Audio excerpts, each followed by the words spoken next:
Hi everyone, my name is Grace and welcome to this episode of Gracie, Kenyan Diaspora and Returnee. For those of you who are listening to us for the first time, we're so glad that you've joined us. This podcast is a forum for discussing everything diaspora and life as a returnee. I've been joined by Solomon for the third episode now, and I'm so glad to have him. In our first episode, Solomon shared with us his life in the diaspora. He lived in the US for 11 years. In the second episode, he told us about his life as a returnee. I actually teared up just thinking about what that was like for him and for me as well. So we hope that you go back to that and listen. Solomon also introduced us to his business, Goshen Acquisitions and Grand Acres. He invests in real estate in Kenya, land specifically, and sells them to both local and diaspora. So welcome, Solomon. Thank you. How are you doing today? Still blessed. Still blessed. I love that answer. I cannot get used to it for the life of me. Awesome. Yeah, so, you know, as a banker, and I am in diaspora banking, also as someone who is interested in real estate, I'm very interested in what you're doing, and I've listened to so many of your videos. I also know that Caroline Motuko is one of your clients. I know she recently also bought land for her children. I got very interested in learning about you and getting to know who you are. And you know, when I was doing my due diligence, yes, I did do due diligence. I'm still a diaspora by blood. Uko ndani kidogo. I wanted to know who you are before I selected you, and I Googled Goshen Acquisitions, Grand Acres. Nothing much came up, so I decided to do the Kienyeji way of asking people about you. And people may not have known the name, but people were like, I know Solomon, I know Solo. I personally vouch for him. That spoke volumes, you know? And I was like, the internet lost on this one. If people on the ground knew you more than the internet, but more so the depth of how they vouched for you. So introduce us a little bit again, or mention your business a little bit, and then I'll go into specific questions that I have for you. Yeah, wow, that's really humbling. Thank you for saying that. You're welcome. Solomon Wangwe, founder, MD, CEO, kazi ya mkono, for Goshen Acquisitions and its wholly owned subsidiary, Grand Acres Limited. We are experts and extremely passionate about providing safe investment opportunities in the land space to Kenyans both here and in the diaspora. So actually 60% of our customers tend to be diaspora based. Oh, wow, good. And that's what we live for on a daily basis. It's not a side hustle. Yeah. And we've been doing so for, it'll be now 11 years in January of next year. Okay. Which is just a few months away. Yeah. Yeah. All right. Allow me to just go directly into the questions. And like I said, I've watched your videos, but I'd like our audience to also appreciate the journey that you take. Walk us through how you select the land and the improvements that you make on them before going to the market. Yeah. Well, I think from the very beginning, we were clear about three main criteria. Number one was proximity to Nairobi, because we couldn't afford Nairobi. Yes. So therefore we had to be outside of Nairobi. And we found that the best radius from Nairobi was 2 to 3 hour drive, because it had to be manageable. Yeah.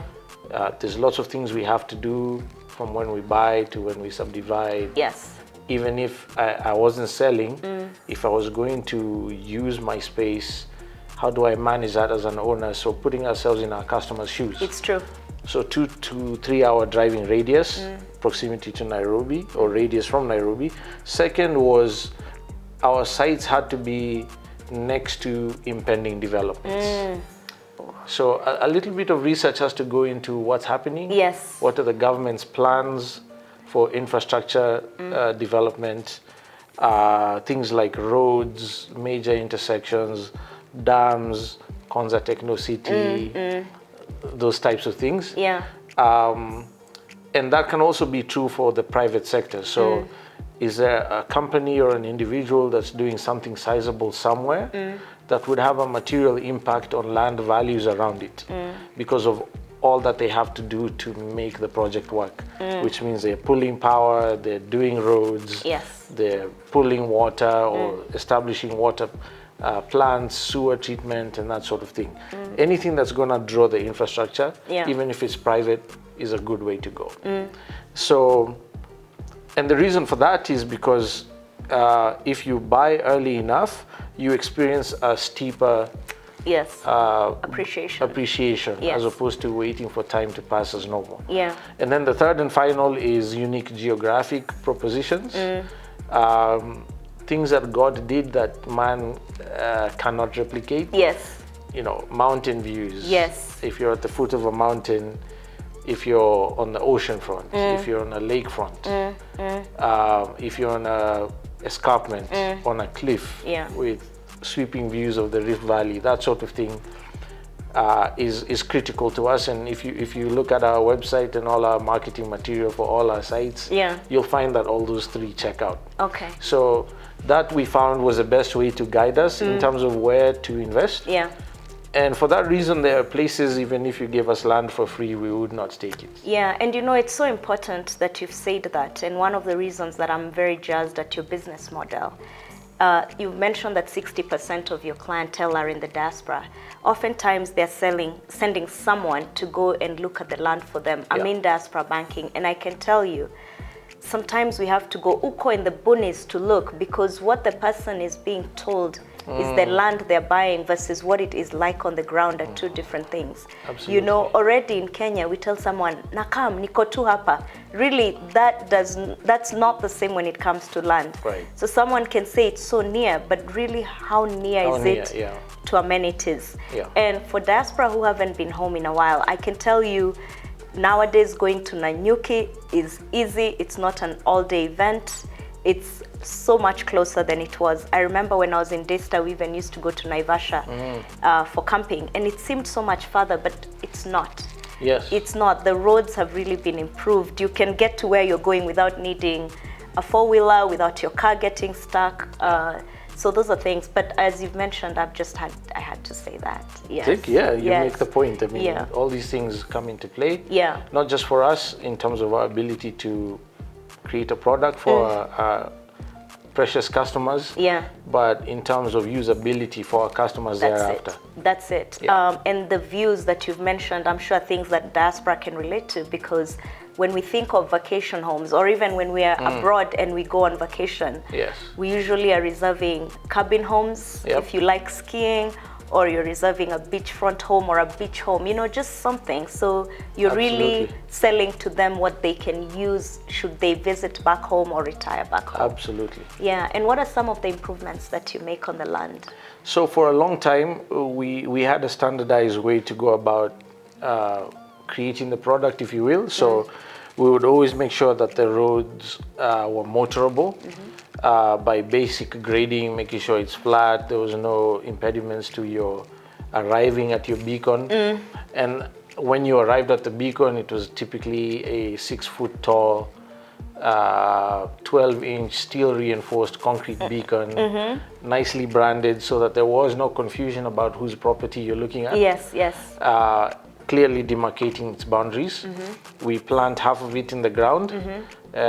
We have since done version 3.0 of that beacon. What is it? It's now 18-inch diameter instead of 12.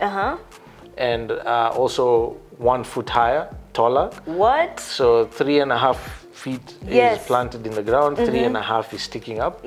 So this way you can see the corners of a property from a distance. You don't have to hunt for the thing in the bushes, as is typical. Oh, do you know, I listened to one of your YouTube channels where you talked about that, and you had actually stood beside a beacon. And I was so jazzed because I recently bought land in Kikope, and we couldn't find the beams on the backside. And I remember it's my mom and the guy selling and other people, and they're talking about beacons. I didn't even know what it looks like, so I was not helping anyone look for it, but it's my land.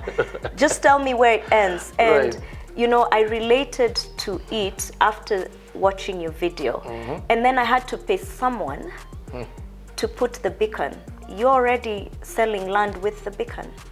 Yeah. And then you're making it easy for me to find, because I can tell you, the longer I stay in Nairobi working so hard, I'll forget where that land is. So at least there'll be this beacon almost my height. Right. Showing me, here I am, It Grace. qualifies for disability. By the way, it does. In episode 1, I shared about how I was told I qualified for disability income because I was under 5 foot tall. So imagine this.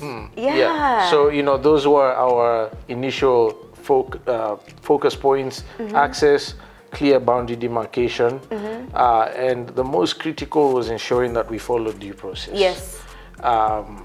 Another reason there's places we just can't take land, even if you gave it to us for free, because it's illegal to do the things we typically have to do. Yes. In those places. Yeah. So restrictions on subdivision sizes, what processes you have to have followed, public gazettement, public community participation, all that type of stuff. So making sure that the title deed that is peddled so openly now is meaningful. It's not an empty promise, because that title deed, as I've been on record saying, is the most useless document in the land acquisition process. I did listen to that, and I'm like, look at this controversial one. And then by the end of it, I was like, yeah, you're right. No, I mean, it sounds controversial, but it's actually true. It is true. Yeah, I wasn't. You just said it wasn't the most important one. It's not. Yeah. So all the stuff that goes into producing a legitimate title, that's what we focus on as well. But you know, as time has gone by, if you look at our 2 current projects in Nanyuki and Naivasha, we've gone a little bit deeper into master planning, professional master planning, taking the local site conditions into consideration when you're deciding how to fragment or subdivide it, and then maintaining your due process issues, the stuff that produces a title, and then adding a bit more value on the ground. So doing roads to cobblestone standards, for instance, putting in place tunneling for your drainage, your power reticulation, your water distribution, and even data cables. Because we live in an age where internet is a basic need. It must be there. Absolutely. So perimeter fencing for security, gatehouse, a little bit of landscaping, as well as providing building plan options for our customers, so that there's a measure of control which protects the future value of your investment, as opposed to you buying here, there, everywhere, and no one can stop your neighbor from putting up a pig farm next to your beautiful Airbnb cottage. So those are the things we do now in terms of value addition. And speaking of due diligence, we often find diaspora clients telling us that they've put down deposit and maybe they didn't qualify for a loan, so now they've lost the money. We also find diaspora who tell us because they will identify a property and they are really interested in locking it down, that they sign the sale agreement and put down deposit before even going through the application process with us. We've also had diaspora who have been conned, and it is so painful because we talked about how hard it is on the other side. So walk us through the type of due diligence that a diaspora should do before signing a sale agreement and making deposit. I mean, it's without question, and it's difficult for our diaspora brothers and sisters because they're not here physically. Because that's the first thing I tell people to do: visit the site. Don't rely on marketing material. Very often, a lot of the images that you see on brochures, on TV ads, websites, are not actual images of the actual site. They're stock images because they're trying to paint you a picture of a future promise. And right from the onset, we decided we couldn't do that because we don't want to paint a false narrative for someone who's not here to confirm. We invest in proper photography, videography, so what you see is the actual site. And if you can't do a physical site visit, ask your seller, are these the actual images or are these stock images? Along with that, send someone you know and trust. I know the normal default is family, but that's become another terrible pit for people in the diaspora. Yes, it has. So find competent people. It's not just about someone you know and trust. Someone who has the competence to know this is an investable location. Yeah. Whatever is being offered makes sense. Once that's been done, ask your seller for their documentation. Yeah. They must identify themselves, whether corporate or individual. They have to provide you the documents to the property. Yeah. Including survey reports where possible. If they can't do that for you, you have to commission one yourself. Yeah.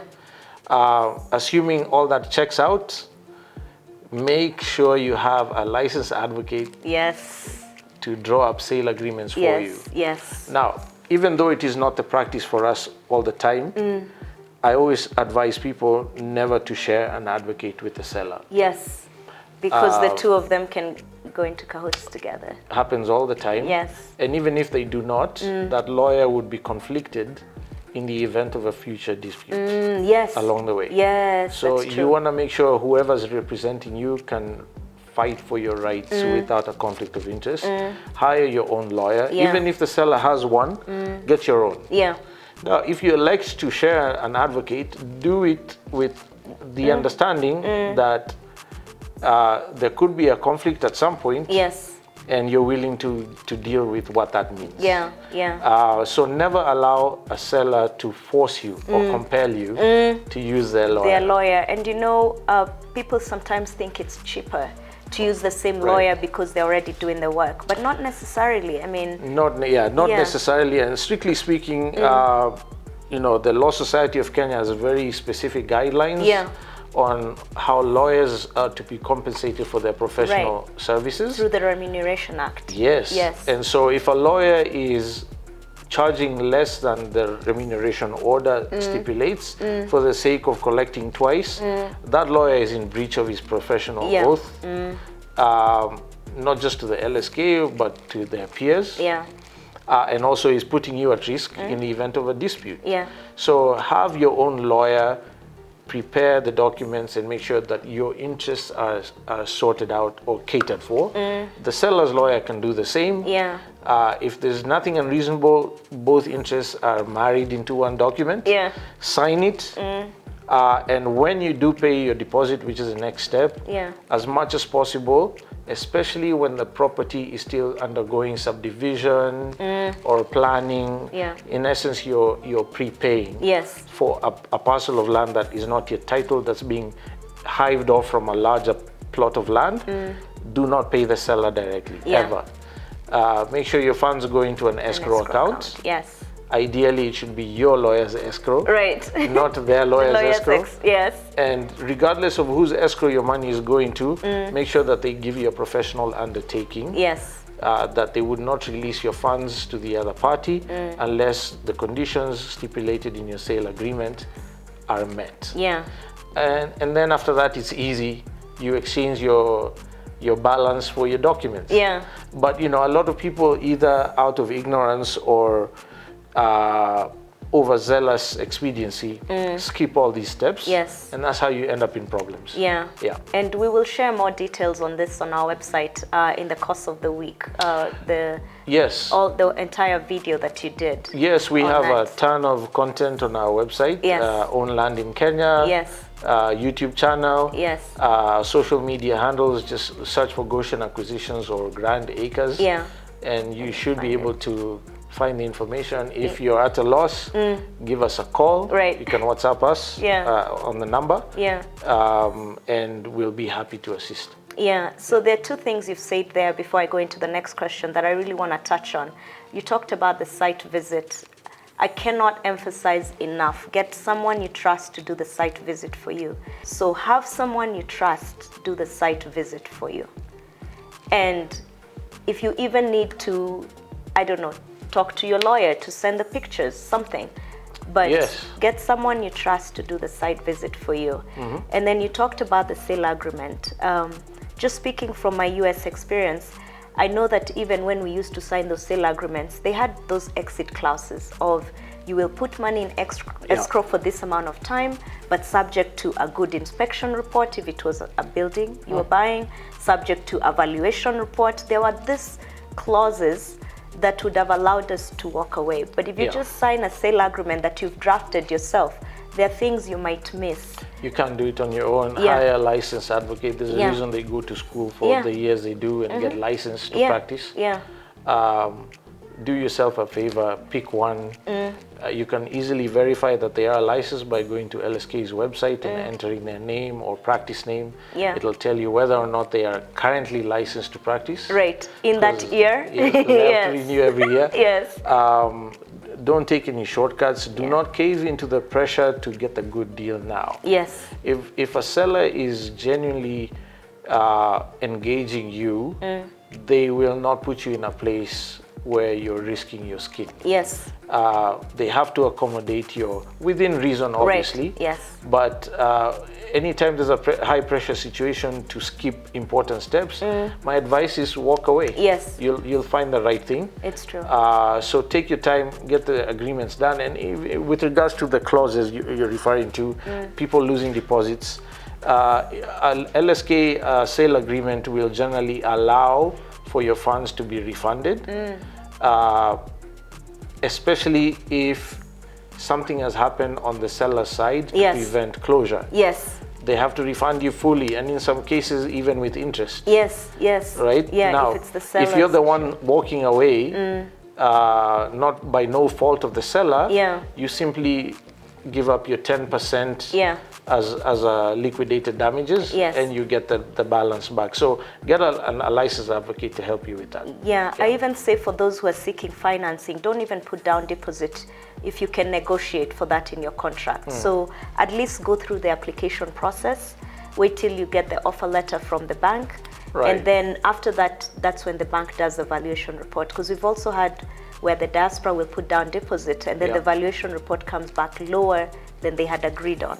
Majority of the time, that's what happens. That's what happens. Yes. And I know you're a seller and you want to get your money right away, but truly there's this other side of someone has put down deposit to lock it in, to lock in the purchase, and then they end up losing the money when the valuation comes out so much lower. So just some of the things that we can maybe advise the diaspora to do. Yes, absolutely. And we're available to guide, offer advice. Again, we're not licensed advocates. So in as much as we're able to sort of light the path for you, we're happy to. As a former diaspora or diaspora returnee, I understand. Yes. And that's what we're here for. Something else that we see with the diaspora, and I was also very confused when I came here, is the amount of time it takes to go through the perfection process or conveyancing. Completion. Yes, completion process. So can you walk us through that? Why does it take so much longer here? Many factors. First of all, it depends on what period of time was agreed to on the sale agreement, because that can be as long as both parties agree. The other reason is that there are so many stakeholders along the way, beginning with the Ministry of Lands Registry, the Ministry of Lands Survey Department, the County Planning Department that has to issue approvals, especially when you're dealing with change of use and subdivision. There's the Land Control Board that has to issue consents, especially for freehold property. And then finally, there is, at the very end, the registration of the title. We happen to be having this conversation in a week where the main registry in the country in Ardhi House is down. By no fault of either party, completion cannot happen. So just be aware, but there are usually provisions in the sale agreement that allow for that to be remedied. If it's by no fault of either party, we agree in writing to extend, so that you're not in breach of a legally binding document. Especially when goodwill is in place, good faith interaction is happening, it shouldn't be an issue. But the genesis of all that is get a licensed advocate. To draft the agreement. And this is in no way an endorsement to advocates. I'm not an advocate. We're not paid by the Law Society of Kenya. It's just a reality of our market. It is. As we're winding down, Solomon, I did mention that I know that Caroline Motoko has endorsed your company. She's purchased land from you. But other than that, why should the diaspora believe you? You know, there's so many land sellers out there. Yeah. And it gets overwhelming knowing who is saying the truth, who is honest, and who is not. Yes. Why you?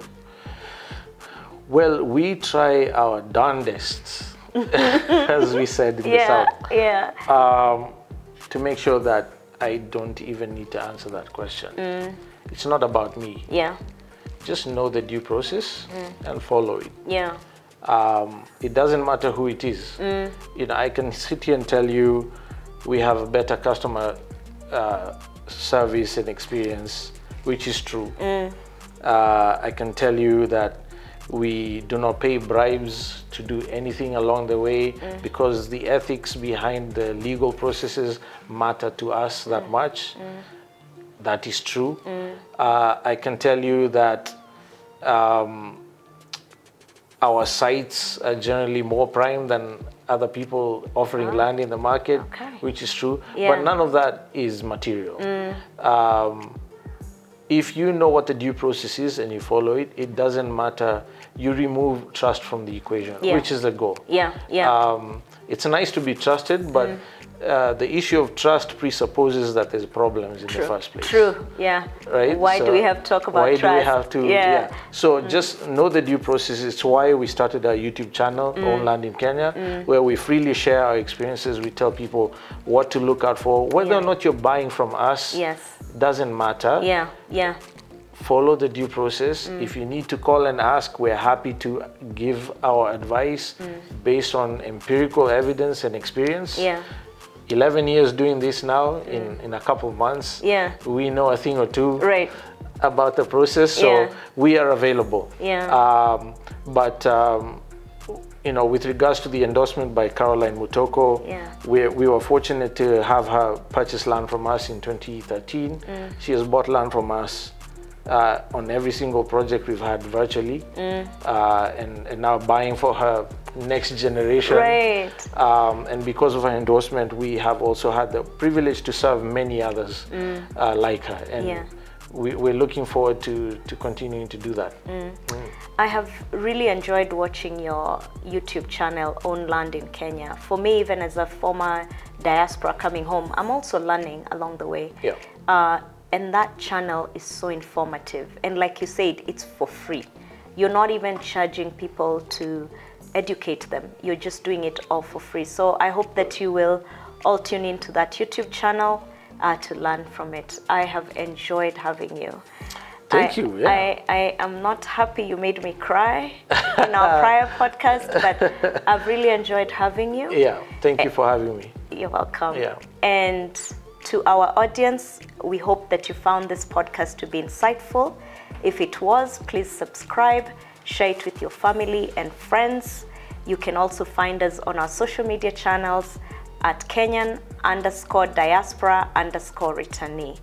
Thank you again for listening and have a great day, afternoon, or evening wherever you are.